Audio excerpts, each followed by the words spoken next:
আসো দেখি দুইজনে মিলে একটু দূর দেয়, দেখি কে আগে যাইতে পারে। হযরত আয়েশা বলেন, আল্লাহর নবী একত্রিত হয়ে দুইজনে মিলে দূর দিলাম।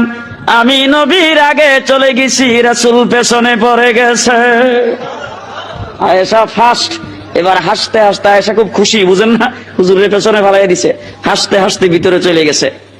কিছুদিন পরে আল্লাহর নবী হযরত আয়েশার হুজরার ভিতরে এসে আয়েশাকে ডাক দিয়ে বলেছেন, আয়েশা গো, আসো দেখি আজকেও সকলে ঘুমিয়ে আস, ওই দিনের মতো আজকেও তোমাকে নিয়ে একটু বিনোদন করি। হযরত আয়েশা বলেন, আমাকে নিয়ে বের হয়ে যাওয়ার পরে রাসূল ডাক দিয়ে বলেছেন, আয়েশা ওই দিনের মতো আজকে চলো দেখি একটু দূর প্রতিযোগিতা করি।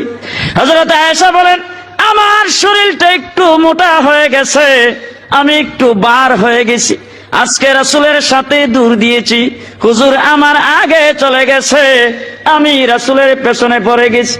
আল্লাহর নবী আগে যাইয়া আয়েশার দিকে পেছনের দিকে ফিরে ডাক দিয়ে বলেছেন, হে আয়েশা, ওই দিনের জবাবটা আজকে তোমারে দিয়ে দিলাম।